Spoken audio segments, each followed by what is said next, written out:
1 घंटे का चलता था 1 बजे से 2 बजे, जो कि अब 2 घंटे का चलेगा 12 बजे से 2 बजे। बस ज्यादा कुछ नहीं किए हैं, बस टाइमिंग जो है वो ज्यादा कर दी है। यानी कि जो क्लास 1 घंटा चलता था, चूंकि अब गर्मी का छुट्टी है तो आराम से 2 घंटा पढ़िए। तो दोपहर में 12 बजे से 2 बजे हिंदी संस्कृत का क्लास चलेगा। बाकी इंग्लिश और उर्दू नन हिंदी का क्लास जैसे चलता था वैसे ही चलता रहेगा। ध्यान रखिएगा, 3 बजे से 4 बजे इंग्लिश और 5 बजे से 6 बजे उर्दू नन हिंदी। उसके अलावा साइंस और सोशल साइंस, तो बाबू साइंस और सोशल साइंस शाम में 7 बजे से 9 बजे चलेगा, ये आप ध्यान रखिएगा। यानी कि शाम में भी जो क्लास 1 घंटा चलता था, चूंकि मैथ का क्लास अब सुबह में हो गया है, इसलिए शाम वाला क्लास भी अब 2 घंटे का होगा। तो हम दोपहर के समय में भी हिंदी वाले क्लास में हम टाइम टेबल का जिक्र कर दिए थे, इस क्लास में भी हम टाइम टेबल का जिक्र कर दे रहे हैं, चूंकि कल से आप लोग सुबह 7 बजे टाइमिंग के साथ जुड़ जाए, समय के अनुसार आप लोग ईमानदारी से अपने अपने क्लास में जुड़ जाए, ठीक है ना। तो ये टाइम टेबल पर हम चर्चा ऑलरेडी कर चुके हैं हिंदी वाले क्लास में, हम सोचे फिर से एक बार चर्चा कर देते हैं। तो ये चर्चा हो गया है, आप लोग कृपया करके कल से अपने समय पर आप लोग जुड़ जाइएगा, ठीक है ना। कल से अपने अपने समय पर आप लोग सुबह में 7 बजे जुड़ जाना बाबू, ठीक है, समझ में आ गया। चलो भाई, तो यहां तक आप लोगों को क्या समझ में आया? सबसे पहले हम आपको समझाए उत्सर्जन, कि हमारे शरीर में पाचन क्रिया होता है, उपापचयी क्रिया होता है, और उस क्रिया में हमारे शरीर में कुछ गंदे पदार्थ का निर्माण होता है, कुछ अपशिष्ट पदार्थ का निर्माण होता है, जो बेकार पदार्थ है, हमारे शरीर के लिए विषाक्त है, विषैला है।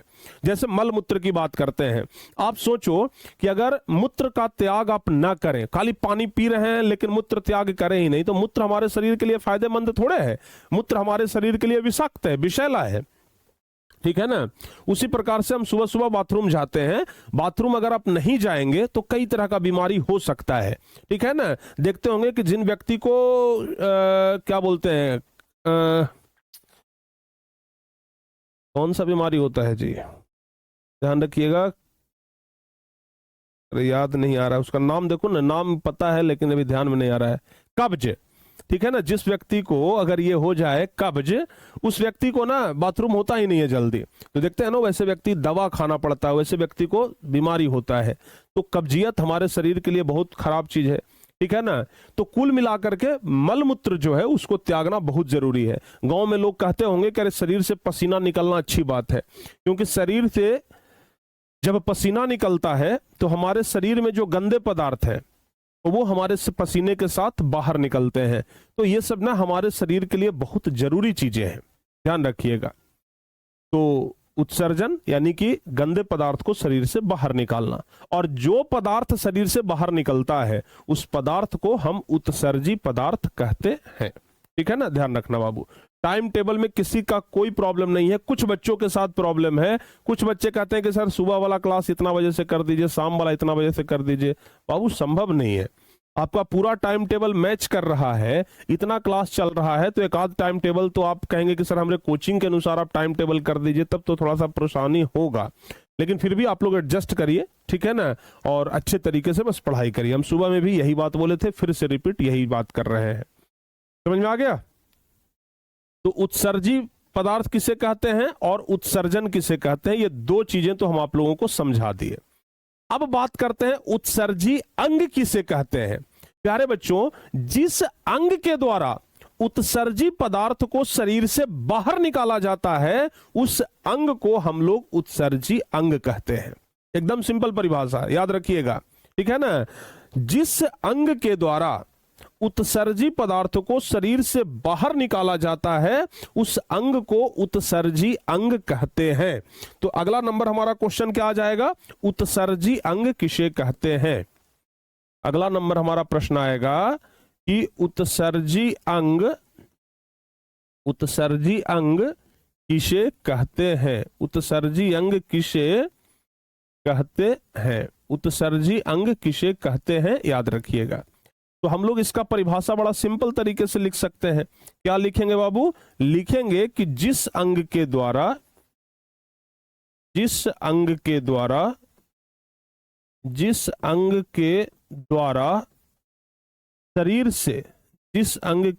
शरीर से उत्सर्जी पदार्थ को बाहर निकाला जाता है, उत्सर्जी पदार्थ को बाहर निकाला जाता है, जिस अंग के द्वारा शरीर से उत्सर्जी पदार्थ को बाहर निकाला जाता है उस अंग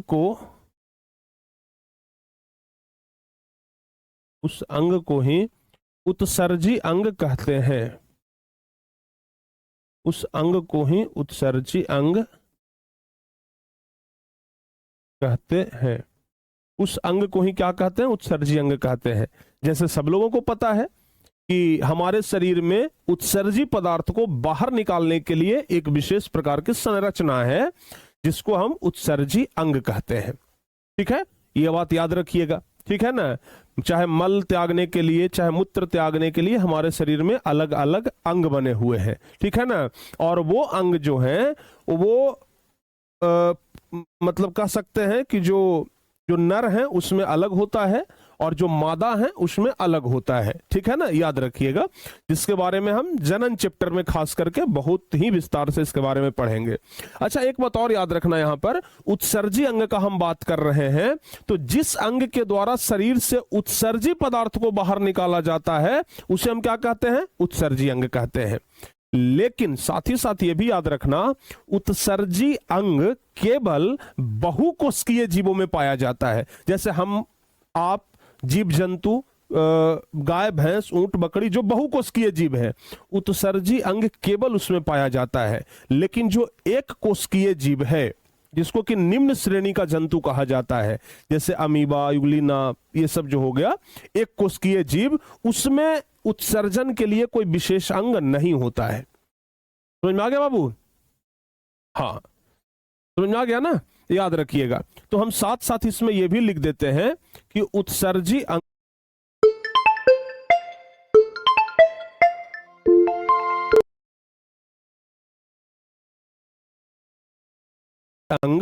उत्सर्जी अंग केवल बहुकोशिकीय जीवों में, बहुकोशिकीय उत्सर्जी अंग केवल बहुकोशिकीय जीवों में ही पाया जाता है। उत्सर्जी अंग केवल बहुकोशिकीय जीवों में ही पाया जाता है। ठीक है ना, अब लिखेंगे निम्न श्रेणी के जीव, निम्न श्रेणी के जीव, निम्न श्रेणी के जीवों में, निम्न श्रेणी के जीवों में मतलब क्या हुआ? एक कोशिकीय जीवों में, एक कोशिकीय, एक कोशिकीय एक कोशिकीय जीवों में, एक कोशिकीय जीव मतलब आप लोग समझते हैं, चाहे अमीबा हो गया, यूग्लिना हो गया, पैरामेशियम हो गया, ये सब जो होते हैं। तो निम्न श्रेणी के जीवों में यानी एक कोशिकीय जीवों में उत्सर्जन क्रिया के लिए, उत्सर्जन क्रिया के लिए, उत्सर्जन क्रिया के लिए, उत्सर्जन क्रिया के लिए कोई विशेष अंग नहीं होता है। कोई विशेष अंग नहीं होता है, नहीं होता है, ध्यान रखिएगा। ऐसे जीव अपने शरीर के, अपने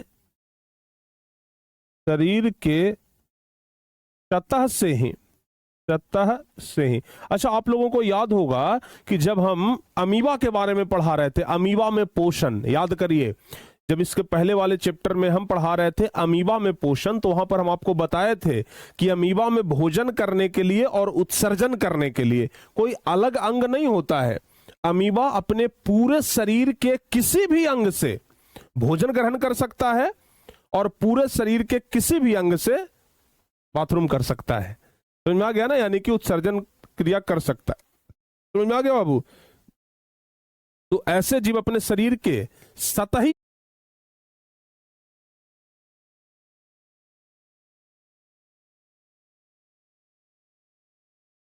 स्तर से, सतह से विसरण के द्वारा लिखेंगे, ऐसे जीव अपने शरीर के सतह से ही विसरण क्रिया के द्वारा,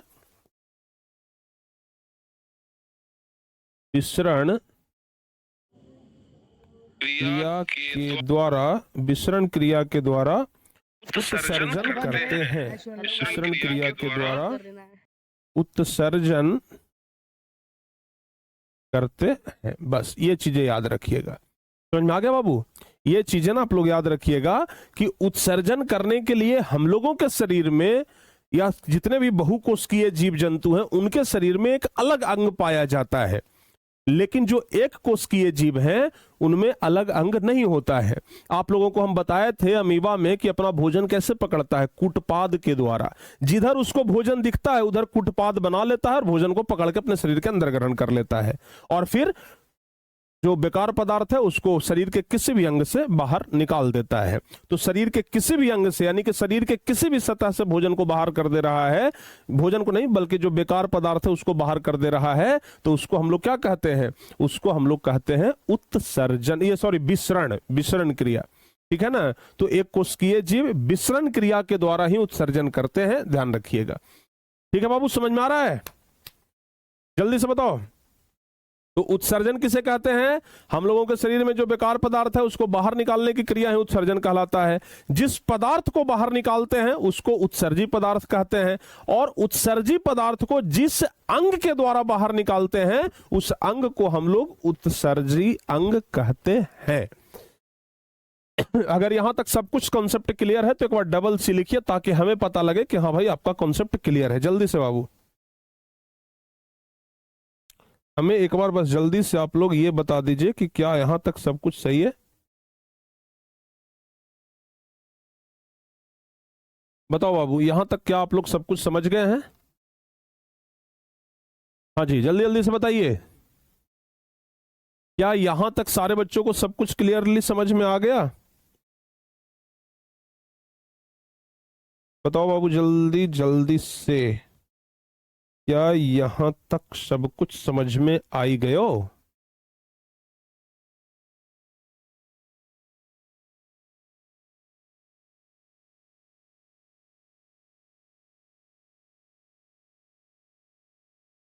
चलिए बहुत बढ़िया, सारे बच्चों का कॉन्सेप्ट क्लियर है। अब बात करते हैं कि आखिर हमारे शरीर में उत्सर्जी अंग कौन कौन है। ठीक है ना? हमारे शरीर में उत्सर्जी अंग कौन कौन है, अब इसका नाम बताते हैं कि आखिर हमारे शरीर के मुख्य उत्सर्जी अंग कौन कौन है।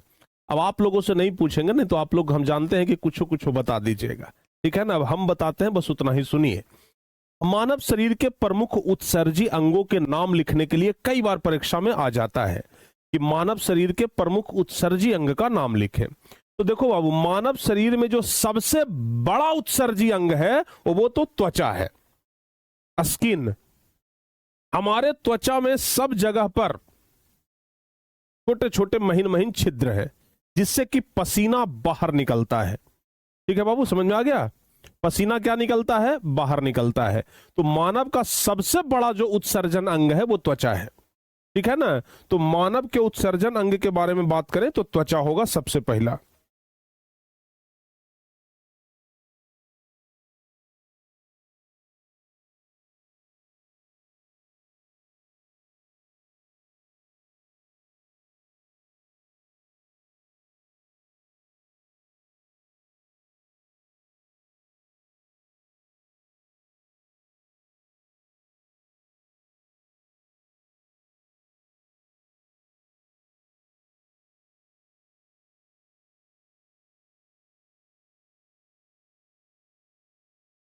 तो चलिए अगला टॉपिक हम लोग का है मानव के प्रमुख उत्सर्जी अंग। लिखते हैं मानव के प्रमुख उत्सर्जी अंग। परीक्षा में सवाल भी कई बार पूछा गया है। ठीक है ना? मैट्रिक परीक्षा में क्वेश्चन आया है, भी कई बार आया है कि मानव के प्रमुख उत्सर्जी अंग कौन कौन है। कई बार ये क्वेश्चन आया है कि मानव के प्रमुख उत्सर्जी अंग कौन कौन है। तो सबसे पहला होगा त्वचा। त्वचा ध्यान रखना सबसे बड़ा उत्सर्जी अंग है बाबू ये।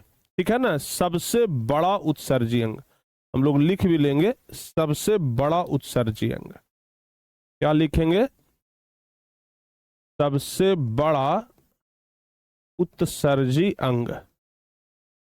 सबसे बड़ा उत्सर्जी अंग कौन है भाई? त्वचा है, क्योंकि पूरे शरीर से पसीना निकलता है ना, तो इससे बड़ा उत्सर्जी अंग तो कोई है ही नहीं। ठीक है, पसीना निकलना भी जरूरी है, क्योंकि पसीना नहीं निकलेगा हमारे शरीर का तापमान ही संतुलन नहीं रहेगा। तो हमारे शरीर का जो सबसे बड़ा उत्सर्जी अंग है वो त्वचा है। समझ में आ गया बाबू? अच्छा, दूसरा उत्सर्जी अंग कौन है? तो दूसरा उत्सर्जी अंग का नाम हम लिखते हैं, दूसरा उत्सर्जी अंग है फेफड़ा। अब कहिएगा कि गुरु जी फेफड़ा कैसे उत्सर्जी अंग है? फेफड़ा कैसे उत्सर्जी अंग है भाई?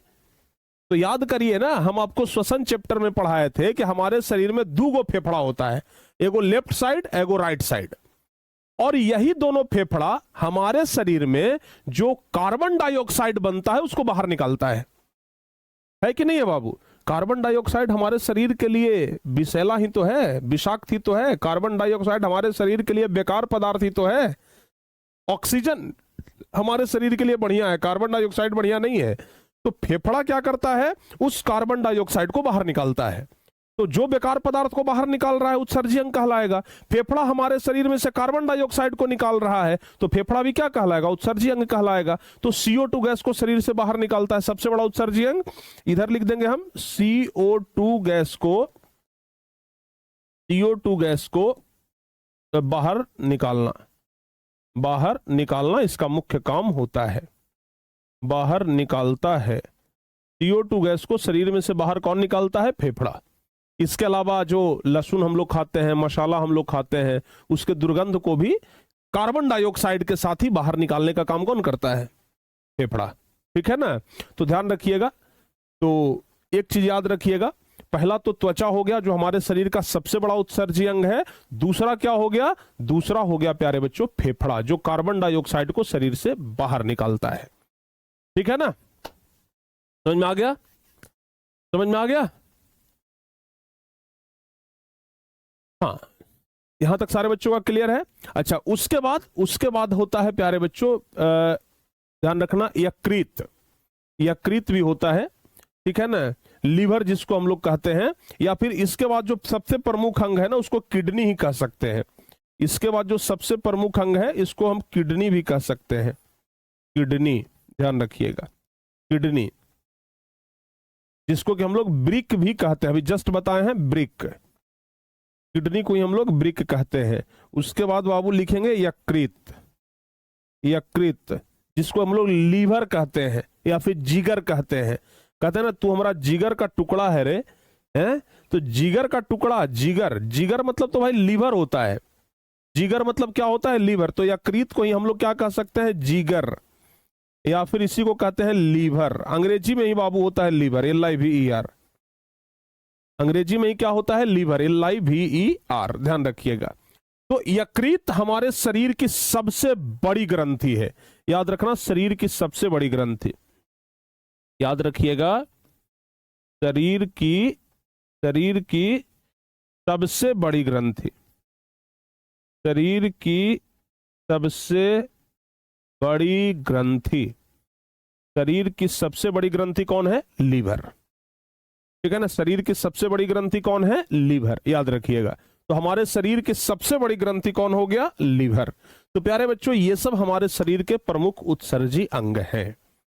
परीक्षा में सवाल आएगा, कैसा सवाल आएगा देख लो बाबू। अब हम आपको सीधे सवाल पे लेकर के चलते हैं।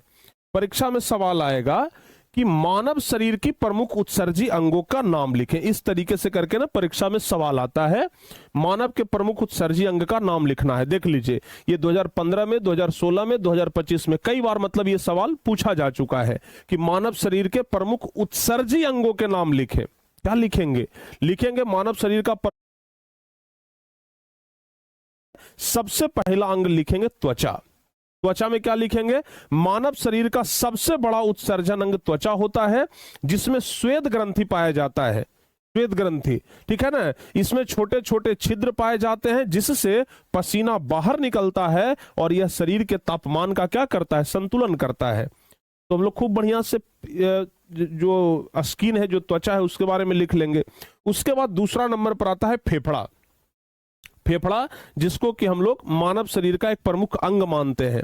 तो यह मानव का प्रमुख उत्सर्जी अंग है, जिसकी संरचना एक जोड़ी होती है। अभी आपको बताया ना, फेफड़ा जिसको लंग्स कहते हैं, हम लोग सांस लेते हैं तो यहां पर फेफड़ा फूलता है, सांस छोड़ते हैं तो फेफड़ा सिकुड़ता है। तो सांस लेने में मुख्य योगदान किसका होता है? फेफड़ा का। कार्बन डाइऑक्साइड हम लोग बाहर निकालते हैं और ऑक्सीजन लेते हैं। तो बहुआ ध्यान रखना, तो फेफड़ा का काम क्या है कि शरीर के अंदर जो निर्मित कार्बन डाइऑक्साइड है, उस गैस को शरीर से बाहर निकालना। हमारे शरीर के अंदर जो कार्बन डाइऑक्साइड है ना, उसको शरीर से बाहर निकालने का काम किसका है? फेफड़ा का ही है, ध्यान रखिएगा। इसके अलावा लहसुन और मसाला के दुर्गंध को भी बाहर निकालने का काम कौन करता है? फेफड़ा करता है। तो फेफड़ा भी हमारे शरीर का एक प्रमुख उत्सर्जी अंग ही है।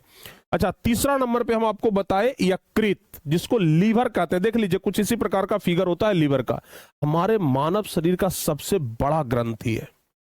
इसका वजन लगभग 1.5 से 2 किलो का होता है। मतलब 2 किलो मांस का एकदम समझिए कि लोथड़ा है ये, ठीक है ना। जब आप तेल मसाला ये सब ज्यादा खाते हैं ना, तो इसका वजन और बढ़ जाता है, जिसको कि डॉक्टर साहब कहते हैं कि फैटी लीवर हो गया है, यानी कि लीवर मोटा गया है, ठीक है ना। इसलिए तेल मसाला खाना छोड़ दीजिए। तो बउआ, तेल मसाला खाने से ना सबसे ज्यादा प्रभाव जो है वो लीवर पर पड़ता है, ठीक है। तो ये चीजें ना याद रखिएगा। लीवर बहुत नाजुक चीज है, इसको बचा के रखना है। हमारे शरीर की सबसे बड़ी ग्रंथि है ये, 1.5 से 2 किलो का वजन होता है, ठीक है ना, ध्यान रखिएगा। तो लीवर जो है यह शरीर की सबसे बड़ी ग्रंथि होती है, जिसका वजन कितना होता है? 1.5 से 2 किलो। कई बार ऑब्जेक्टिव क्वेश्चन में पूछा भी जाता है, मानव शरीर की सबसे बड़ी ग्रंथि कौन है? तो मानव शरीर की सबसे बड़ी ग्रंथि का नाम लीवर है, ध्यान रखिएगा।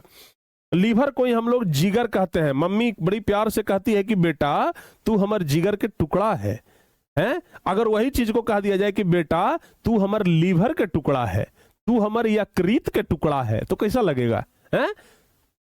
अगर यकृत का टुकड़ा कहेंगे तो बड़ा खराब लगेगा, लेकिन उसी को जिगर का टुकड़ा कहेंगे तो अच्छा लगेगा। लेकिन है दोनों एक ही चीज है। बात वही हुआ। अगर किसी को जानवर कह दो तो बड़ा खराब लगता है, लेकिन अगर किसी को शेर कह दो तो लगता है कि गर्व का बात है। लेकिन उसको यह पता नहीं कि शेर भी क्या है, एक जानवर ही है। तो बस कहने कहने का फर्क होता है, ठीक है ना। तो यकृत को ही हम लोग लीवर कहते हैं, यकृत को ही हम लोग जिगर कहते हैं।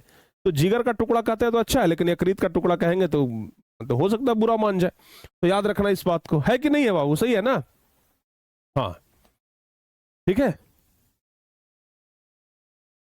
चलिए, आप लोग कृपया करके आज ध्यान दीजिए। आज हमको ना ज्यादा मत बुलवाइए, क्योंकि आज हम चाह रहे हैं कि इस चैप्टर को हम खत्म करें। आप लोग बहुत सारे चीज हमसे कमेंट में पूछते रहते हैं, सर मीडिया वाला जो बोला है उस पर बोलिए। कल हम यूट्यूब पे क्लास लेंगे ना, उस पर खुल करके बोलेंगे। जो भी मीडिया वाला टीचर के बारे में जो उल्टा पुल्टा बोला है ना, हम भी उस पर आपको अपना तर्क देंगे, चिंता न करिए। तो यूट्यूब पर बोलने से फायदा है, तो आज कृपया हमसे न बुलवाइए, हम अगली क्लास में बोलेंगे। आज हम चाह रहे हैं कि कम बातचीत करके इस चैप्टर को खत्म करें। अगर बातचीत में लग गए तो फिर ऐसे ही टाइम पार हो जाएगा, क्योंकि आज भर हमारे पास 1 घंटा का ही टाइम है, 1 से सवा घंटा का टाइम है आज भर हमारे पास। कल से फिर हमारे पास 2 घंटा का टाइम होगा। तो कृपया आज आप लोग मन से बस पढ़िए, इस चैप्टर को खत्म करने में हमारा सहयोग करिए। छोटा सा चैप्टर है, खत्म हो जाएगा, बस थोड़ा सा आप लोग सहयोग करिए ना, देखिए कैसे खत्म हो जाता है। नहीं खत्म होगा तब तो फिर बातें अलग है भाई, फिर तो अगली क्लास में देखेंगे ही देखेंगे हम लोग इसको। लेकिन कोशिश करते हैं ना कि खत्म हो जाए, ठीक है। चलो भाई, तो यहां तक सारे बच्चों को समझ में आया? यहां तक क्लियर हो गया सारे बच्चों को? ध्यान रखिएगा। तो लीवर को ही क्या कहते हैं? जिगर कहते हैं। यह प्रोटीन के पाचन से बने अमीनो अम्ल को अमोनिया में बदल देता है, तथा यकृत की कोशिकाएं इस अमोनिया को यूरिया में बदल देता है। जो यकृत की कोशिकाएं हैं ना, वो अमोनिया को यूरिया में बदल देता है। इस तरीके से करके कुछ यकृत का कार्य होता है। तो मुख्य रूप से यकृत से संबंधित यह क्वेश्चन याद रखिएगा कि मानव शरीर की सबसे बड़ी ग्रंथि तो लीवर, लीवर का वजन 1.5 से 2 किलो। ये चीजें कम से कम जरूर याद रखिएगा आप लोग। देख लीजिए, ये जैसे हमारे मानव शरीर है, ठीक है ना। तो मानव शरीर में ये वाला जो भाग आप लोग देख रहे हैं, ये वाला, इसी को प्यारे बच्चे हम लोग क्या कहते हैं? लीवर कहते हैं। यही है हमारे शरीर में लीवर, ठीक है ना, जो कि अमाशय के जस्ट ऊपर में होता है, ठीक है। तो ये चीजें ना याद रखिएगा। और अब जो हम आपको बताए थे, अच्छा देखिए एक क्वेश्चन और जो कि 2024 में यहां से पूछा था कि हमारे शरीर में गर्मी में पसीना क्यों आता है? गर्मी में पसीना काहे आता है, ठंडा में काहे नहीं पसीना आता है? बताओ बाबू, जानते हैं? गर्मी में पसीना इसलिए आता है क्योंकि हमारे शरीर का तापमान जो है वो एकदम संतुलित रहे, प्राकृतिक तरीका है ये, ठीक है ना। हमारे शरीर का तापमान एकदम संतुलित रहे, इसलिए क्या होता है, गर्मी में हमें पसीना आता है। क्योंकि जब पसीना आता है तो आप ऐसे सोचिए, बाहर में खूब गर्मी है, जैसे अभी कितना गर्मी होता है दोपहर के टाइम में, तो लगता है कि भाई अस्त व्यस्त हो जाता है मन, तो अभी कितना गर्मी है, तो बाहर में खूब गर्मी है। जब बाहर में खूब गर्मी है, जब वातावरण पूरा गर्म है, तो हमारा शरीर भी गर्म होगा। जब बाहर में खूब गर्मी है तो हमारा शरीर भी गर्म होगा, हमारे शरीर का तापमान बढ़ जाएगा, ठीक है ना बाबू। और जब शरीर का तापमान बढ़ता है तो हमारे शरीर की जो ग्रंथियां हैं वो पसीना निकालता है, क्योंकि शरीर का तापमान बढ़ेगा तो शरीर क्या होगा, सूख जाएगा ना, स्किन जो है वो सूख जाएगा। सोचो कि गर्मी के कारण हमारा स्किन, हमारा त्वचा क्या होगा, सूख जाएगा। लेकिन जब पसीना निकलता है तो हमारा त्वचा जो है वो नम रहता है, और जब पसीना निकलता है तो पसीना क्या होता है, वाष्प बनता है। देखते हैं ना, पसीना आने के बाद सूख जाता है तो पसीना वाष्प बनता है, और जब पसीना वाष्प बनता है तो शरीर का गर्मी दूर होता है और हमारे शरीर को ठंडक महसूस होता है, ठीक है ना। इसलिए गर्मी में पसीना आना बहुत जरूरी है, गर्मी में पसीना आना भी चाहिए, नहीं तो हमारे त्वचा सूखा देगा।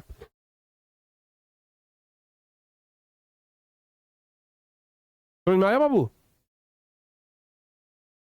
तो क्वेश्चन 2024 के मैट्रिक एग्जाम में आया था कि गर्मी में हमें पसीना क्यों आता है, तो लिखेंगे कि गर्मी में पसीना इसलिए आता है क्योंकि यह शरीर का तापमान नियंत्रित करने का प्राकृतिक तरीका है।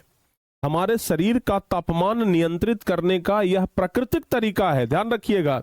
जब बाहर गर्मी होती है तो शरीर का तापमान बढ़ जाता है, जिससे पसीना की ग्रंथियां पसीना उत्पन्न करती है। यानी कि जब शरीर का तापमान बढ़ जाता है तो पसीना का ग्रंथियां पसीना उत्पन्न करती है, और यह पसीना त्वचा पर वाष्पित होता है, और इस प्रक्रिया में शरीर से गर्मी दूर हो जाती है, जिससे शरीर क्या हो जाता है, ठंडा हो जाता है। तो अगर क्वेश्चन ये आ जाए, चूंकि 2024 में आया है तो संभावना 2027 में भी पूछ दे, तो अगर ये क्वेश्चन आ जाए कि गर्मी में हमें पसीना क्यों आता है, तो खूब बढ़िया से आप ये प्रश्न का जवाब दे सकते हैं कि गर्मी में पसीना इसलिए आता है क्योंकि यह शरीर का तापमान नियंत्रित करने का प्राकृतिक तरीका है। जब बाहर गर्मी होती है तो शरीर का तापमान बढ़ जाता है, जिससे पसीना उत्पन्न होता है, और यह पसीना त्वचा पर वाष्पित होता है, मतलब त्वचा पर आने के बाद वाष्प बनता है, और इस प्रक्रिया में शरीर से गर्मी दूर होती है, जिससे शरीर को ठंडा महसूस होता है, और ये बहुत जरूरी है, और इसलिए गर्मी में हमें पसीना आता है। तो ये क्वेश्चन है, पसीना से संबंधित ये क्वेश्चन हमारे लिए बहुत इंपॉर्टेंट है, इसको याद रखिएगा। चलिए अब प्यारे बच्चे हम लोग समझते हैं हमारे शरीर में मूत्र संरचना, हमारे शरीर में मूत्र का निर्माण कैसे होता है, ठीक है ना। हमारे शरीर में मूत्र का निर्माण कैसे होता है और कैसे उसको बाहर निकाला जाता है, ये पूरी प्रक्रिया को हम लोग समझेंगे, ठीक है ना। मानव में मूत्र का निर्माण कैसे होता है, मूत्र को कैसे बाहर निकाला जाता है, मूत्र कहां पर जमा रहता है, हम लोगों को पेशाब लगता है तो आखिर कैसे, मतलब पेशाब क्यों लगता है, ये सब कुछ हम लोग अभी यहां पर समझने वाले हैं एकदम ठेठ भाषा में, ठीक है ना। तो आइए आप समझते हैं, जरा अच्छे तरीके से समझते हैं।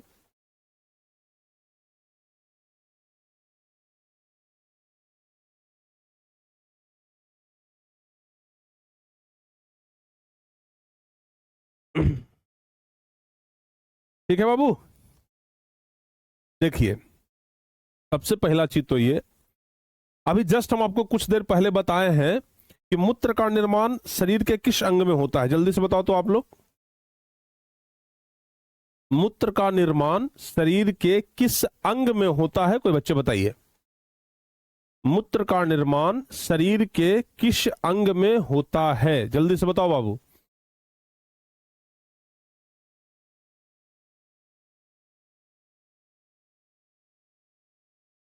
देखो हम आपको बताते हैं, मूत्र का निर्माण जो होता है वो किडनी में होता है, ठीक है ना, जिसको ब्रिक कहते हैं। बहुत बढ़िया, आप में से कई सारे बच्चे सही जवाब भी दिए हैं कि मूत्र का निर्माण जो होता है वो कहाँ होता है, किडनी में। याद रखिएगा, मूत्र का निर्माण कहाँ होता है, किडनी में होता है, जिसको ब्रिक कहते हैं। यानी कि ब्रिक हमारे शरीर में सबसे महत्वपूर्ण उत्सर्जन तंत्र है।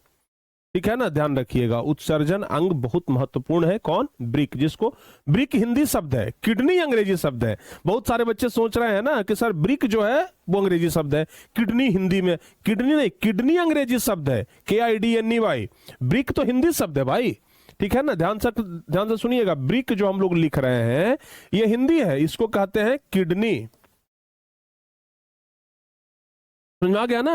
किडनी अंग्रेजी शब्द है, ब्रिक हिंदी शब्द है। हम लोग अंग्रेजी बोल लेते हैं लेकिन हिंदी कभी कभी मुश्किल हो जाता है, ठीक है ना। यही चीज है ना कि हम लोग मोबाइल बोल लेते हैं लेकिन दूरभाष नहीं बोलते हैं, ठीक है। टेलीफोन बोल लेते हैं इस तरीके से, टेलीविजन बोल लेते हैं लेकिन दूरदर्शन हम लोग इस तरीके से नहीं बोल पाते हैं। तो यही सब चीजें हैं, ध्यान रखिएगा, ठीक है ना। तो आइए प्यारे बच्चों, अब हम लोग समझते हैं कि मानव मूत्र संरचना का पूरा वर्णन। तो क्वेश्चन भी परीक्षा में आता है कि मानव में मूत्र संरचना का वर्णन करो। जैसे ये जो किडनी है, किडनी के बारे में, चूंकि इसी किडनी में मूत्र का निर्माण होता है, ठीक है ना। क्वेश्चन कैसे करके पूछा जाता है जरा इसको समझिए पहले। क्वेश्चन 2-3 तरीके से परीक्षा में आता है और ये हमारे शरीर में किडनी का ये बनावट होता है। कई बार ये परीक्षा में ना बनाने के लिए भी दे देगा, हम आपको पहले बता दे रहे हैं, ठीक है बाबू। कई बार ये परीक्षा में ना बनाने के लिए भी आ जाता है, ध्यान से सुन लीजिएगा। ये फोटो कई बार आप लोगों को बनाने के लिए परीक्षा में आ जाता है और इसको बनाना बहुत आसान है, ठीक है ना। इसको बनाना बहुत ही आसान है, आप खूब बढ़िया से इसको बना सकते हैं। कैसे बनाएंगे आप लोग को पहले बता देते हैं। सिंपल सा तरीका, सबसे पहले पेंसिल का यूज करना है। 4 गो लाइन खींच लेना है, 1 2 3 4। चारों लाइन में ना थोड़ा सा ज्यादा बड़ा खींच लिए हैं, थोड़ा सा छोटा ही खींचते हैं, ज्यादा बढ़िया होगा। तो ये 4 गो लाइन खींच लिए। अब क्या करते हैं, ये इसको हम यहां पे मिटा देते हैं और इसके ऊपर में यहां पे मिटा देते हैं, बस हो गया, ठीक है ना। अब देखिए कितना बढ़िया से हम किडनी बना लेते हैं, आप लोगों को भी तुरंत समझ में आ जाएगा। सबसे पहले इतना प्रक्रिया कर लेना है, इतना प्रक्रिया करना है, इससे ज्यादा कुछ नहीं करना है, ठीक है बाबू। इतना अगर प्रक्रिया कर लिए, मतलब 2 गो लाइन थोड़ा सा छोटा रखिएगा, 2 गो लाइन थोड़ा सा बड़ा रखिएगा, ज्यादा बड़ा नहीं, थोड़ा सा बड़ा रखिएगा, ठीक है। थोड़ा सा बड़ा रखिएगा, उतना ही में काम हो जाएगा। अब क्या करना है, ऊपर वाले भाग को भी छोड़ देते हैं। नीचे क्या करना है कि ऐसे ना सी टाइप का बनाना है, आप लोगों को देख लीजिए, ऐसे सी टाइप का बनाना है, ठीक है। लीजिए यहां पर बना दिए पूरा ऐसे, यहां पर हम बना दिए पूरा ऐसे, ठीक है। ये वाला हम बना दिए हैं, क्लियर यहां तक। अब क्या करना है, यहां से प्यारे बच्चों फिर से एक ऐसे खींचना है, ठीक है ना, 1 मिनट, ठीक है। और इसको यहां से ऐसे और इसको यहां से ऐसे करना है। और ये वाला जो अंग है इसको यहां से ऐसे दिखा करके और यहां से इसको ऐसे निकालना है और यहां से इसको ऐसे कर देना है, ठीक है ना। चलिए, नीचे वाला काम हमारा जो है वो कंप्लीट हो गया है। अब असली काम ऊपर में करना है। ऊपर में हम लोग कैसे करेंगे भैया, ऊपर में हम लोग क्या करेंगे जरा देखिए ध्यान से। यहां से इस तरीके से ये निकलेगा, ठीक है ना, यहां से इस तरीके से ये निकलता है और यहां से सेम के बीज के आकार का ऐसे बन जाएगा, ठीक है। फिर यहां से भी क्या होगा, यहां से भी इस तरीके से ऐसे निकलेगा, ठीक है ना, यहां से इस तरीके से ऐसे निकलेगा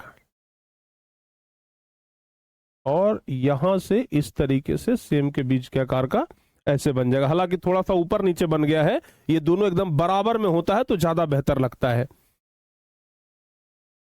हाँ, ठीक है ना। इसको ना थोड़ा सा आप लोग ऐसे करिए, हम थोड़ा सा इसको फिर से बना देते हैं। ऊपर नीचे थोड़ा हो गया है, एकदम बराबर में रहता है और बराबर में ही रहेगा तो ज्यादा बेहतर भी होगा। हाँ बाबू, बराबर में ही रहेगा तो ज्यादा बेहतर होगा। जैसे ऊपर नीचे जो ये थोड़ा हो गया है ना, इसको हम थोड़ा सा सही कर लेते हैं, तब ज्यादा ऊपर नीचे हम काट दिए थे लाइन को। चलिए अब यहां पर करेंगे ना तो ये ज्यादा बेस्ट होगा,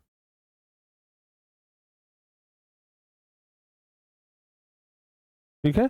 अब देखिए अब क्या हुआ, यहां से एक लाइन ऐसे निकलेगा, ये दोनों बाहर चला जाएगा, यहां से एक ऐसे, यहां से एक ऐसे, यहां से ये बाहर जाएगा, इधर से ये, इधर से ये, इधर से 4 लाइन ये बाहर चल जाएगा, ये इधर से ये बन जाएगा, इधर से ये बन जाएगा। इस तरीके से हमारा क्या हो गया, 2 गो संरचना हो गया है, ठीक है ना। इस तरीके से हमारा 2 गो संरचना हो गया, ध्यान रखिएगा इसको आप लोग, ठीक है। और यहां से दोनों में से एक पाइप निकलता है, यहां से भी एक पाइप निकलेगा और यहां पर प्यारे बच्चों मूत्र वाला थैली होता है। यहां से ना मूत्र वाला ये थैली होता है जहां पर आकर के मूत्र क्या होता है, जमा होता है। तो इस तरीके से करके आप फिगर को खूब बढ़िया से बना सकते हैं। लगभग लगभग तो बनिए गया है, इस तरीके से भी अगर आप बना देते हैं तो परीक्षा में बढ़िया नंबर मिल जाएगा। ठीक है ना, फिगर बनाना अत्यंत जरूरी होता है। ठीक है बाबू, तो देख सकते हैं मतलब ओरिजिनल एकदम बनावट ऐसा है, हम लगभग लगभग उस तरीके का चित्र बना चुके हैं। तो इस तरीके से करके आप लोग फिगर बना सकते हैं। ये प्यारे बच्चों किस चीज का फिगर हो गया, मानव उत्सर्जन तंत्र, या फिर लिख सकते हैं मानव मूत्र संरचना, मानव उत्सर्जन तंत्र, मानव उत्सर्जन तंत्र, या फिर इसी को कहते हैं मानव मूत्र संरचना, मानव मूत्र संरचना, याद रखिएगा इसी को कहेंगे मानव मूत्र संरचना। क्लियर हुआ? तो कुल मिलाकर के प्यारे बच्चे हमें इसी के बारे में पढ़ना है। क्वेश्चन कैसे आएगा अभी जस्ट बताए हैं, क्वेश्चन कुछ इस तरीके से आएगा कि मानव मूत्र संरचना का सचित्र वर्णन करें। ठीक है ना, या फिर क्वेश्चन आएगा कि वृक्क का नामांकित चित्र बना करके वर्णन करें, जैसे कि 2025 में आया भी था। और या फिर क्वेश्चन आएगा कि मानव उत्सर्जन तंत्र का सचित्र वर्णन करें। ये 2-3 तरीके से क्वेश्चन पूछा जाता है, किसी भी तरीके से आप बना सकते हैं। तो आइए समझते हैं कैसे बनेगा। लिखेंगे कि मानव का प्रमुख उत्सर्जन अंग वृक्क होता है, जिसकी संरचना प्रमुख अंगों से संपन्न होती है। सबसे पहले वृक्क के बारे में लिखेंगे। क्या लिखेंगे वृक्क के बारे में, कि यह मानव का प्रमुख उत्सर्जी अंग होता है, जिसकी संख्या 1 जोड़ी होती है। हमारे शरीर में एक जोड़ा प्यारे बच्चों क्या होता है, वृक्क होता है। जैसा कि आप लोग देख रहे हैं 2 वृक्क है, एगो रहता है लेफ्ट साइड में, एगो रहता है राइट साइड में, और ये वृक्क पीछे होता है बाबू यहां पर। ठीक है ना, कमर के पास होता है पीछे में, यहीं पर ना ये किडनी होता है।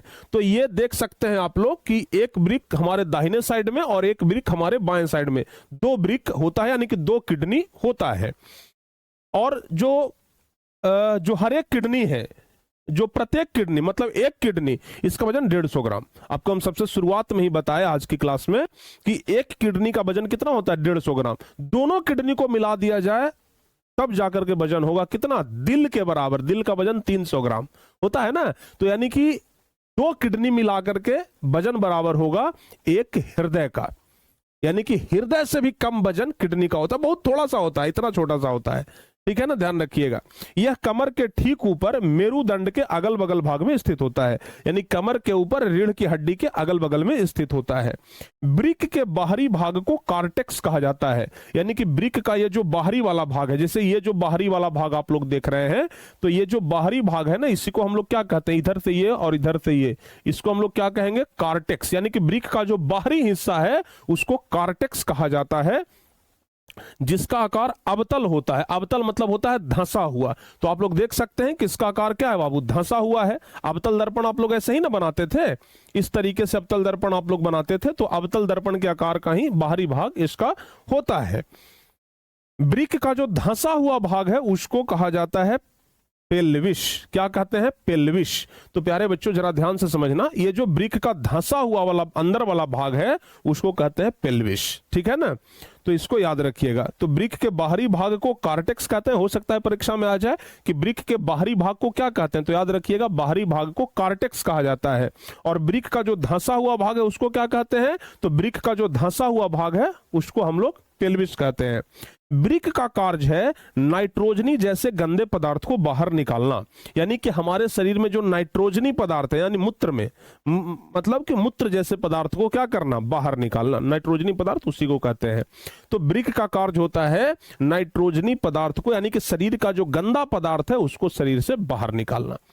तो वृक्क के बारे में याद रखिएगा। अच्छा, अब एक चीज जरा समझो आप लोग, इस वृक्क में तो मूत्र का निर्माण हो गया। अब इस वृक्क से ये पाइप लगा हुआ है दुगो, जो कहां आता है बाबू, नीचे ये वाला थैली में आता है। तो अब हम इस पाइप के बारे में पढ़ेंगे। ये जो पाइप लगा हुआ है ना दुगो, इस पाइप के बारे में पढ़ेंगे। इस पाइप को हम लोग क्या कहते हैं पता है, इस पाइप को हम लोग क्या कहेंगे, कोई बच्चे बता सकते हैं? इस पाइप को हम लोग क्या कहते हैं, मूत्रवाहिनी। मूत्रवाहिनी, यानी कि ये जो पाइप आप लोग देख रहे हैं, ये जो पाइप आप लोग देख रहे हैं, इसको कहेंगे क्या कहेंगे, मूत्रवाहिनी। इसको कहेंगे हम लोग मूत्रवाहिनी, मूत्रवाहिनी कहते हैं इसको। समझ में आ गया ना। तो बउआ ये वाला क्या हो गया, मूत्रवाहिनी। दो वो पाइप होता है और दोनों पाइप से, जैसे इसमें क्या है, किडनी में क्या है ना कि एक के बार में तो पूरा मूत्र बनता नहीं है। पानी अगर हम लोग पीते हैं तो धीरे धीरे धीरे धीरे मूत्र बनते रहता है, और मूत्र जब इसमें बनता है तो इस पाइप से आकर के यहां पर इसमें आकर के मूत्र जमा होता है, ठीक है ना। तो ये जो दो पाइप है इसका नाम क्या है, मूत्रवाहिनी। तो अब हम लोग मूत्रवाहिनी के बारे में पढ़ते हैं, जरा ध्यान रखिएगा। मूत्रवाहिनी, वृक्क का जो कौन वाला भाग है, जो पेल्विस भाग है। अभी हम आपको बताए थे कि जो धंसा हुआ भाग होता है, जो धंसा हुआ भाग होता है उसको पेल्विस कहते हैं। तो वृक्क का जो ये वाला जो ये वाला धंसा हुआ भाग है ना, इसी को हम लोग क्या कहेंगे, पेल्विस। तो वृक्क का जो पेल्विस भाग है उससे निकलने वाली नली, उससे निकलने वाली नली यानी कि वाहिनी को मूत्रवाहिनी कहा जाता है, जो मूत्राशय में जाकर के खुलता है। यानी कि प्यारे बच्चों आप ऐसे समझो, ये जो नली है, ठीक है ना, अभी हमको जस्ट हम यहां पर समझा रहे थे, अभी हम जस्ट यहां पर समझा रहे थे कि वृक्क का जो धंसा हुआ भाग है, ये वाला जो भाग है धंसा हुआ भाग है, जैसा कि आप लोग देख सकते हैं ये धंसा हुआ भाग है, और धंसा हुआ वाले भाग से ही दो पाइप निकला है, और इस पाइप को, इस वाहिनी को, इस नली को ही हम लोग क्या कहते हैं, मूत्रवाहिनी कहते हैं। और ये मूत्रवाहिनी जो है वो आकर के यहां पर खुल रहा है, देख सकते हैं यहां पर नाशपाती के आकार का एक थैला है, इसको हम लोग कहते हैं मूत्राशय। इसको हम लोग क्या कहते हैं बबुआ, इसको कहते हैं मूत्राशय। और मूत्र जो है ना वो यहीं पर आकर के जमा होता है, ठीक है। मूत्र जो है वो इसी थैली में आकर के जमा होता है, और जब ये भर जाता है पूरा तो हम कहते हैं कि अरे भाई पेशाब लग गया, आते हैं जरा एक नंबर से, कहते हैं ना। तो ये वाला जो भाग है ना ये मूत्राशय होता है प्यारे बच्चों। तो अब हम मूत्राशय के बारे में जानेंगे कि शरीर के जो पिछला भाग होता है, शरीर का जो पिछला भाग है हमारा, पिछले भाग में नाशपाती के जैसा थैली नुमा संरचना को ही क्या कहा जाता है, मूत्राशय कहा जाता है, और इसी में मूत्र संग्रह यानी जमा होता है। तो ये जो निचला ये वाला जो भाग है बाबू, ये वाला जो पूरा भाग है, इसी को हम लोग क्या कहते हैं, मूत्राशय कहते हैं। और मूत्राशय से ही फिर मूत्र मार्ग जुड़ा हुआ रहता है, ठीक है ना। ये मूत्राशय से ही मूत्र मार्ग होता है। मूत्र मार्ग पुरुषों में अलग और महिलाओं में अलग होता है, वो जनन क्रिया के अनुसार बनाया गया है, मतलब ईश्वर के द्वारा, प्रकृति के द्वारा वो जनन क्रिया के अनुसार बनाया गया है, और जनन क्रिया भी उसी मार्ग से होता है, और जो मूत्र मार्ग है वो भी वही है। तो ये भी ध्यान रखिएगा, मूत्र मार्ग के बारे में याद रखिएगा कि मूत्राशय, मूत्राशय जो है इसमें मूत्र जमा हुआ और फिर इसी से मूत्र मार्ग अटैच होता है। मूत्र जिस मार्ग से बाहर निकलता है उसे मूत्र मार्ग कहा जाता है, ठीक है ना, याद रखिएगा। तो कुल मिलाकर के आपको बस अब इतना समझना है कि हमारा जो वृक्क है, जो किडनी है, इसमें मूत्र बना, ठीक है ना। किडनी में क्या बना, मूत्र बना, यानी कि जो भी हमारे शरीर का गंदगी था उसको छान करके मूत्र बनाया कौन, किडनी। और किडनी में मूत्र धीरे धीरे बनते जाता है और इस पाइप से होकर के धीरे धीरे धीरे धीरे मूत्र इसमें जमा होता है, ठीक है बाबू। तो ये किडनी हो गया, ये जो दो पाइप देख रहे हैं इसको मूत्रवाहिनी कहेंगे, और धीरे धीरे इस थैली में आकर के मूत्र जमा होता है, तो इस थैली को हम लोग मूत्राशय कहते हैं, और इस थैली से मूत्र मार्ग जो है वो जुड़ा रहता है, और मूत्र मार्ग के द्वारा ही हम लोग मूत्र को अपने शरीर से बाहर निकाल देते हैं। तो मूत्र का जो पूरा प्रक्रिया है वो यही है, समझ में आ गया। हमारे शरीर में मूत्र का जो पूरा प्रक्रिया है वो यही है। यहां तक बताओ बाबू, किसी भी प्रकार का कोई दिक्कत है या फिर कॉन्सेप्ट क्लियर हो गया? अगर कॉन्सेप्ट क्लियर है तो एक बार बता दीजिए कि गुरुजी हम सब कुछ समझ गए। अगर कॉन्सेप्ट क्लियर है तो एक बार बताओ भाई कि हम सर जी पूरा समझ गए और आप लोगों को पूरा समझ में आ गया। अगर सब कुछ क्लियर है तो जल्दी से बताइए कि गुरुजी समझ गए, पूरा समझ में आ गया। समझ में आ गया बाबू? कॉन्सेप्ट क्लियर है तो डबल सी लिखिए जल्दी से।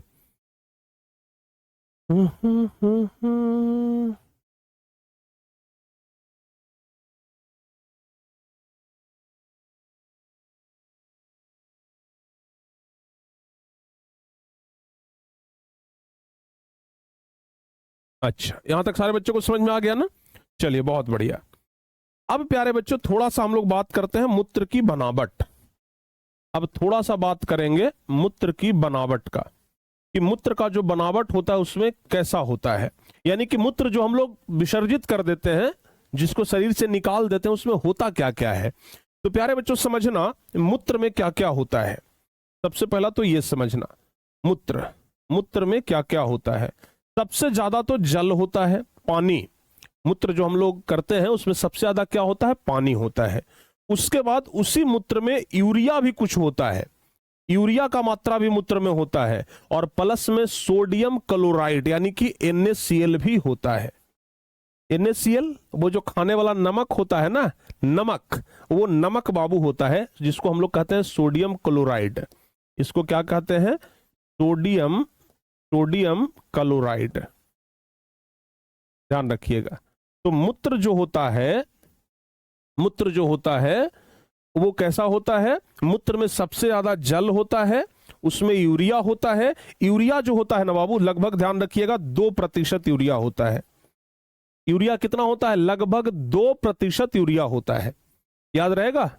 हाँ बाबू ध्यान रखिएगा, लगभग 2% क्या होता है, यूरिया होता है, याद रहेगा ना। हाँ अच्छा, जल कितना होता है, 96% जल होता है, ठीक है। तो 2% यूरिया हो गया और 96% जल हो गया, प्लस 2% अन्य पदार्थ, प्लस 2% अन्य पदार्थ होता है। अन्य पदार्थ में जैसे कुछ NaCl हो गया, ये सब, ठीक है ना। NaCl का मतलब होता है सोडियम क्लोराइड, जो हम लोग नमक खाते हैं ना, नमक को ही हम लोग कहते हैं सोडियम क्लोराइड। तो जो मूत्र होता है, मूत्र में नमक का भी मात्रा होता है, ठीक है ना, इसलिए मूत्र जो है वो नमकीन होता है। ऐसे तो खैर हम ये नहीं कहते कि कोई गलती से, भाई माफ करना, ठीक है ना, हम ये नहीं कहते कोई उसका स्वाद चखे, लेकिन ये भी याद रखिएगा जो अंतरिक्ष यात्री होते हैं, वो अपने मूत्र को फिल्टर करके पीते भी हैं, ठीक है ना। मूत्र जब व्यक्ति खूब ज्यादा जोर से प्यास लगता है, रेगिस्तान में अगर कोई फंस जाता है, रेगिस्तान में अगर पानी नहीं मिलता है, तो आदमी जीवित रहने के लिए ना मूत्र को भी पीता है, ठीक है, ये भी याद रखिएगा।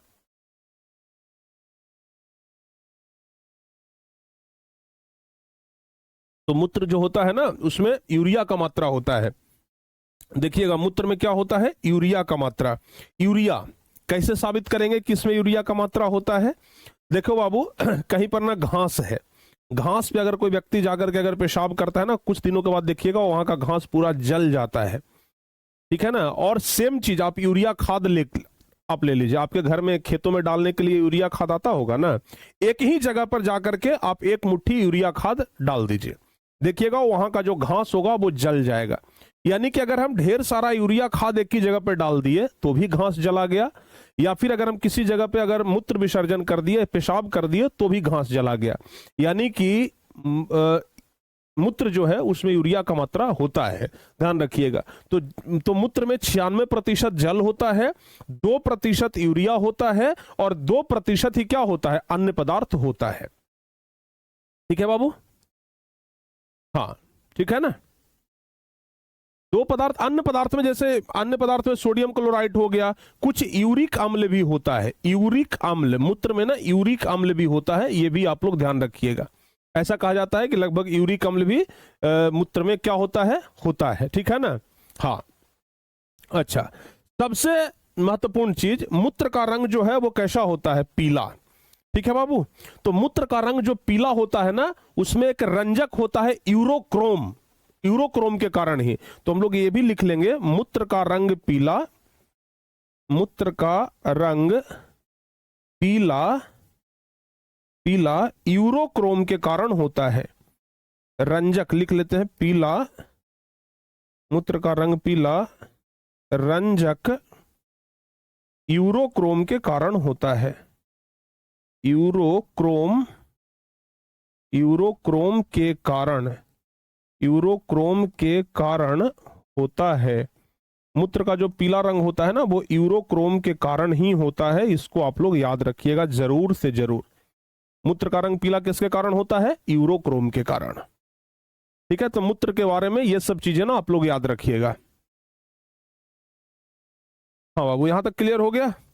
तो मूत्र का बनावट कैसा होता है, आप लोग को समझ में आया। मूत्र का बनावट कैसा होता है आप लोगों को समझ में आया।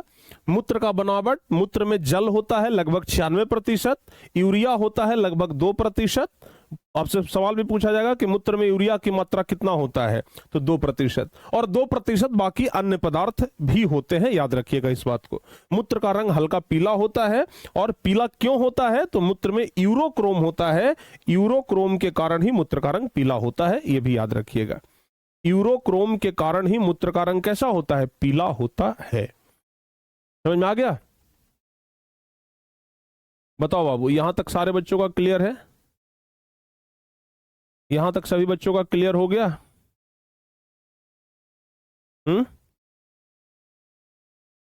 यहां तक सारे बच्चों का क्लियर?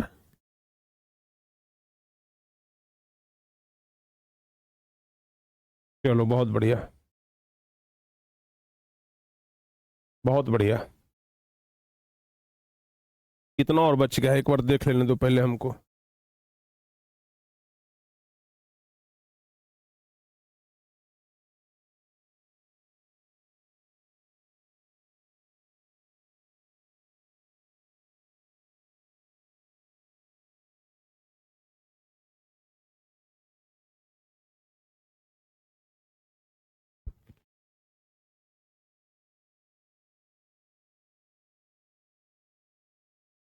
चलिए,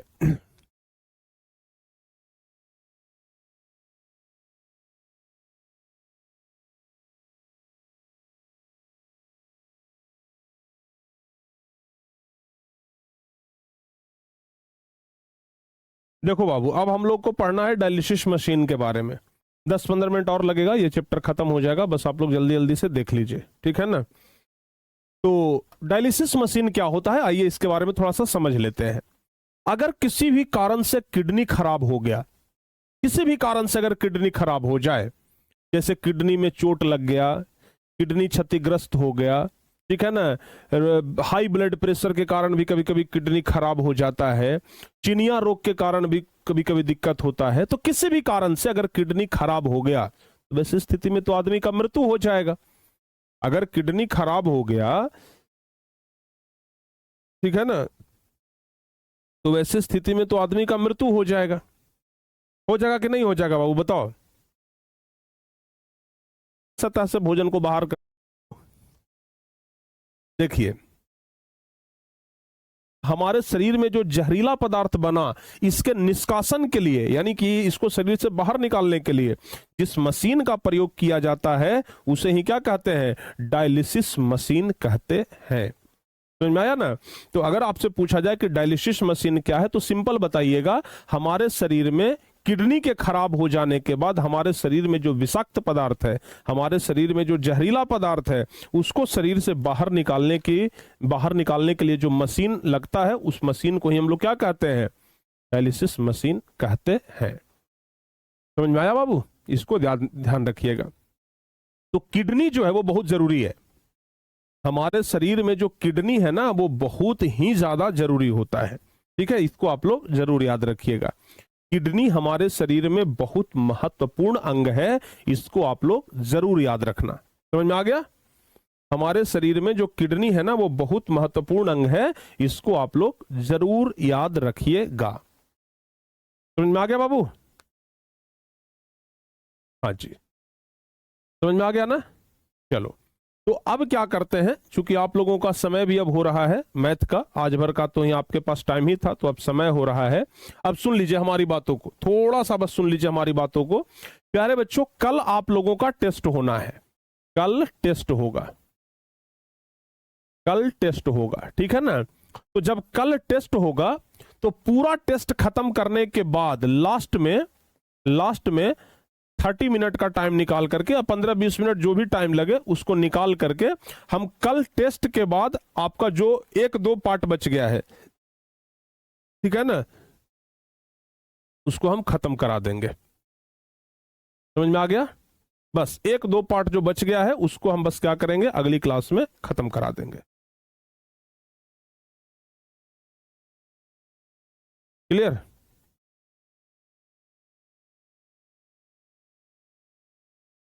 हाँ जी, आज भर आप लोग मैथ वाला क्लास कर लीजिए। कल से आप लोगों का, कल आपका जो थोड़ा सा पार्ट जो बच गया है ना नेफ्रॉन वाला, उस नेफ्रॉन वाले पार्ट को हम कल खत्म कर देंगे। ठीक है, क्लियर? आज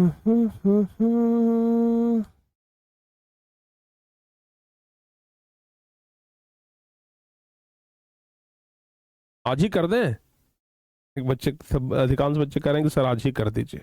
चलो तो आगे आज ही कर देते हैं, देखते हैं भाई, कुछ समय निकालते हैं। चलो आज ही करते हैं, ठीक है ना। अब कल नहीं तो फिर आज ही कर देते हैं। चलो रहने दो, हटाओ, अब खत्म करते हैं। तो डायलिसिस मशीन आप लोग समझ गए ना बाबू। चलिए अब एक लास्ट टॉपिक बचा है जिसका नाम है नेफ्रॉन। अब ये नेफ्रॉन है क्या बाबू? हमारे शरीर में जो किडनी है ना, ये किडनी नेफ्रॉन से ही बना है। हमारे शरीर में जो किडनी है वो किडनी नेफ्रॉन से ही बना है। अब नेफ्रॉन बहुत छोटा होता है। कितना छोटा होता है सर? आइए समझाते हैं। नेफ्रॉन का आकार कुछ ऐसा होता है, जरा आप लोग ध्यान से देख लीजिए। नेफ्रॉन देखो बाबू कुछ इस तरह का होता है, ठीक है ना। कुछ इस टाइप का संरचना होता है नेफ्रॉन का। अब आप ये सोचिए कि 150 ग्राम के किडनी में 10 लाख नेफ्रॉन होता है। सोच लो बाबू, 150 ग्राम के किडनी में 10 लाख नेफ्रॉन होता है। तो समझिए कि कितना छोटा छोटा होता होगा। यह संरचना ना जब माइक्रोस्कोप से देखते हैं तब इस प्रकार का संरचना दिखाई पड़ता है, और नहीं तो सोचो कि इतना सा 150 ग्राम के किडनी में 10 लाख नेफ्रॉन है, ये पता चलेगा? इसलिए चूंकि हमारा पूरा किडनी जो है वो नेफ्रॉन से ही बना हुआ है, इसलिए ब्रिक को नेफ्रॉन का कार्यात्मक इकाई कहा जाता है। ब्रिक की कार्यात्मक इकाई को नेफ्रॉन कहा जाता है, ध्यान रखिएगा। तो अगर नेफ्रॉन के बारे में पूछा जाए तो खूब बढ़िया से हम लोग कह सकते हैं बाबू, जरा ध्यान से सुनना। अगर आपसे पूछा जाए नेफ्रॉन के बारे में, ठीक है ना, अगर आपसे पूछा जाए नेफ्रॉन के बारे में तो खूब बढ़िया से आप लोग नेफ्रॉन के बारे में ना बता सकते हैं। देखिए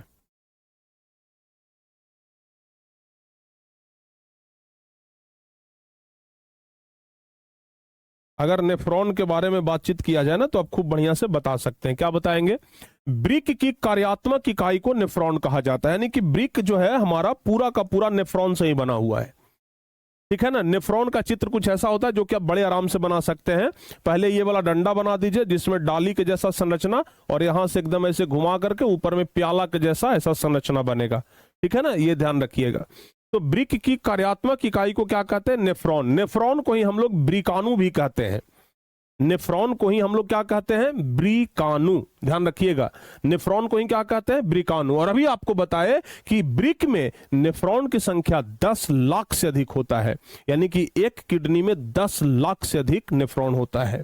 नेफ्रॉन की संरचना कैसा होता है? प्याले के आकार का। ऊपर में आप लोग देख रहे हैं प्याला जैसा संरचना बना हुआ है, देख सकते हैं ना, ऊपर में ऐसा प्याला जैसा संरचना है। ये प्याला जैसा संरचना ना किसका होता है? नेफ्रॉन का ही होता है, जिसे बोमेन संपुट कहा जाता है। यानी कि ऊपर में जो ये वाला संरचना आप लोग देख रहे हैं, ये वाला, इसको क्या कहते हैं? बोमेन संपुट भी कहा जाता है। ऊपर में जो प्याला जैसा संरचना आप लोग देख रहे हैं ना, ये वाला, इसको हम लोग क्या कहते हैं? बोमेन संपुट भी कहते हैं।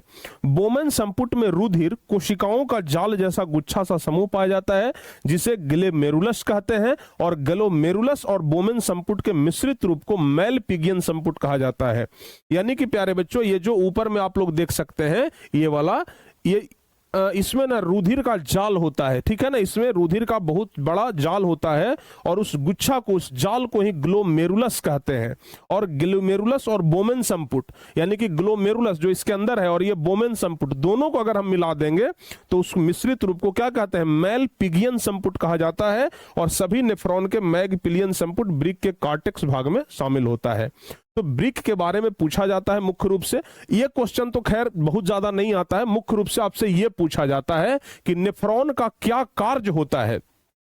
नेफ्रॉन का कार्य बताइए। तो बाबू नेफ्रॉन का कार्य 2012, 2013, 2015, 2016, 2019 कई बार ये परीक्षा में आ चुका है कि नेफ्रॉन का मुख्य कार्य क्या होता है। तो अगर नेफ्रॉन का कार्य पूछा जाए तो आप खूब बढ़िया से बता सकते हैं कि नेफ्रॉन गुर्दे की वह कार्यात्मक इकाई है। गुर्दा मतलब जो किडनी है, ठीक है ना। तो नेफ्रॉन वह कार्यात्मक इकाई है जो रक्त को फिल्टर करके मूत्र बनाती है, यानी कि नेफ्रॉन का ही काम है रक्त को फिल्टर करके मूत्र बनाना, खून को फिल्टर करके, खून को साफ करके रक्त बना ये क्या बनाना, मूत्र बनाना, जिससे शरीर से अपशिष्ट पदार्थ और अतिरिक्त तरल पदार्थ बाहर निकलते हैं।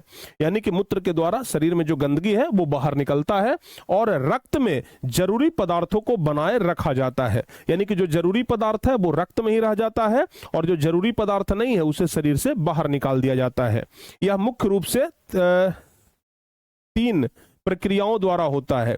निस्पंदन, यानी कि रक्त से छोटे कणों को छानना, रक्त में जो छोटे छोटे कण है उसको छान लेता है। उसके बाद दूसरा कार्य है पुनः अवशोषण, यानी कि जरूरी पदार्थों को रक्त में वापस लौटाना। और तीसरा है स्राव, यानी कि अपशिष्ट पदार्थों को मूत्र में छोड़ना, द्वारा रक्त को शुद्ध करती है। यानी कि जो नेफ्रॉन है ये मुख्य रूप से खून को ही छानने का काम करती है, खून को छान करके मूत्र बनाना। पहले रक्त में जो छोटे छोटे अशुद्ध कण है उसको छान लेती है, उसके बाद इसका पुनः अवशोषण होता है और फिर उसके बाद क्या होता है, इसको मूत्र बना करके शरीर से बाहर निकाल दिया जाता है। तो हमारा जो पूरा ब्रिक है, पूरा जो किडनी है वो नेफ्रॉन का ही बना रहता है, ध्यान रखिएगा। समझ में आया बाबू? हाँ, तो अगर पूछा जाए कि नेफ्रॉन किसे कहते हैं तो सीधे बता दीजिएगा कि ब्रिक के कार्यात्मक इकाई को नेफ्रॉन कहते हैं। यानी कि ब्रिक में जो पूरा कार्य करता है वो नेफ्रॉन ही करता है। एक ब्रिक में लगभग 10 लाख से अधिक नेफ्रॉन होते हैं। यहां तक सारे बच्चों को समझ में आ गया भाई? जल्दी से बताओ।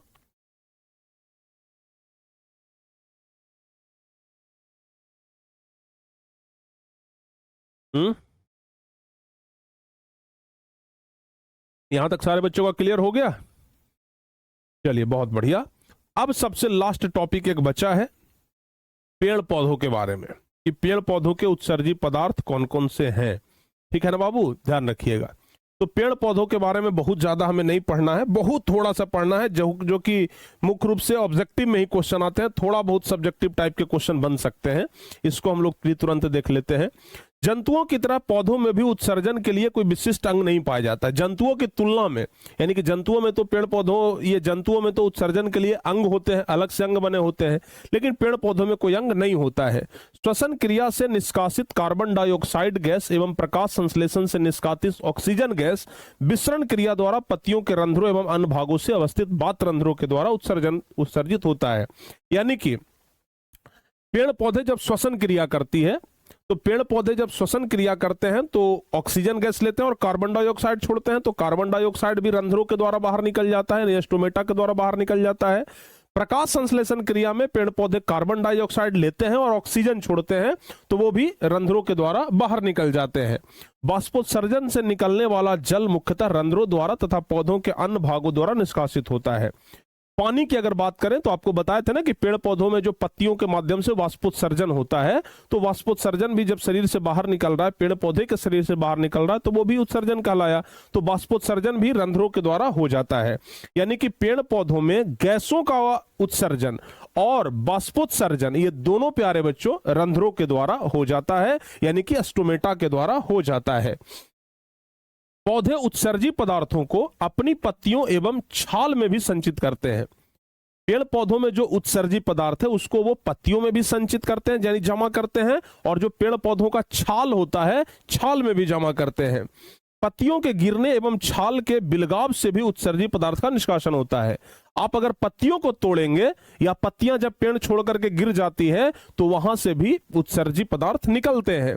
उत्सर्जी पदार्थ कोशिकीय रिक्तिकाओं में जमा रहते हैं, जैसे टैनिन। अब सुनिएगा, पेड़ पौधे का जो उत्सर्जी पदार्थ है वो टैनिन हो गया, रेजिन हो गया, गोंद हो गया, ये सब पेड़ पौधे का उत्सर्जी पदार्थ है। जैसे हम लोगों में उत्सर्जी पदार्थ मल मूत्र है ना, वैसे ही पेड़ पौधों का जो उत्सर्जी पदार्थ होता है वह टैनिन, रेजिन, गोंद, ये सब होता है। गोंद के बारे में तो लगभग सब लोग जानते हैं, क्योंकि गोंद तो निकलते हुए सब लोग पेड़ पौधों में से देखे हैं। टैनिन और रेजिन के बारे में नहीं जानते होंगे, जिसको आप लोग ध्यान रखिएगा। अब सुनो, जो टैनिन होता है वह वृक्षों के छाल में जमा रहता है। जो टैनिन है वो वृक्षों के छाल में जमा रहता है। रेजिन और गोंद जो है वो कहां जमा रहता है? पुराने जाइलम में, जो पुराना जाइलम है, जाइलम याद होगा, जाइलम का कार्य जल का वहन करना होता है, लेकिन जो पुराने जाइलम है उसमें क्या होता है, रेजिन और गोंद जमा रहता है। तो आपसे पूछा जाएगा कि जो टैनिन है ये कहां जमा होता है?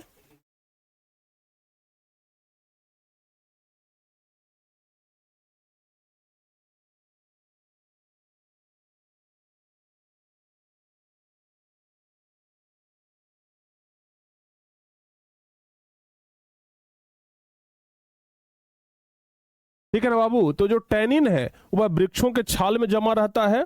रेजिन और गोंद जो है वो कहां जमा रहता है? पुराने जाइलम में। ये भी आप लोग ध्यान रखिएगा।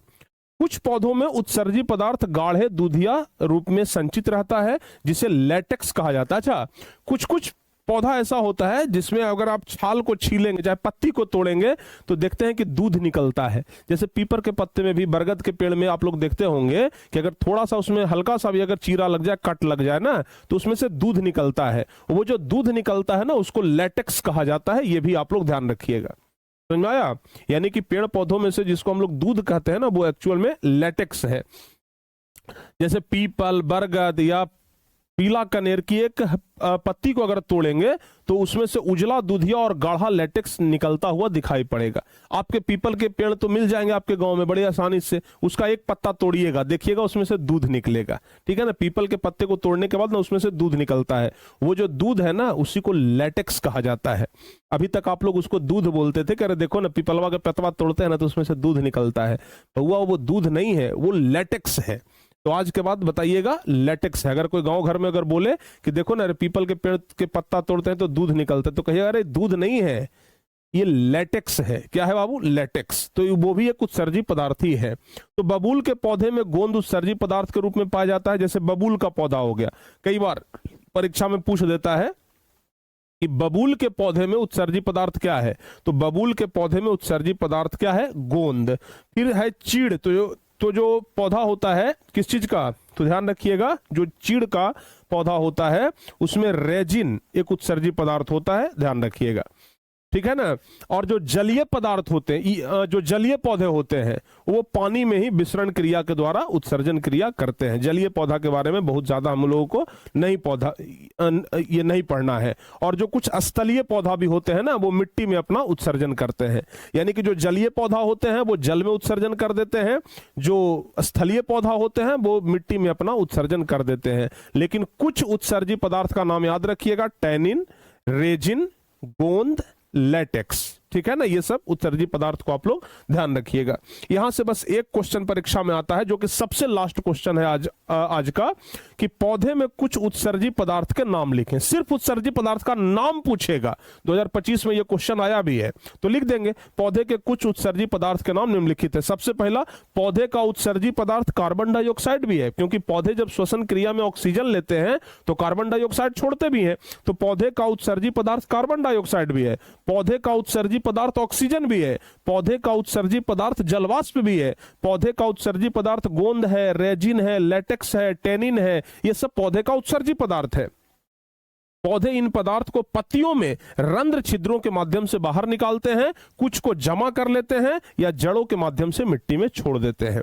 तो आपसे बस उत्सर्जी पदार्थ का नाम पूछ रहा था, तो उत्सर्जी पदार्थ का नाम हम लोग बता देंगे। Carbon dioxide, oxygen, tannin, resin, गोंद, जलवाष्प, लेटेक्स, ये सब क्या है? उत्सर्जी पदार्थ है।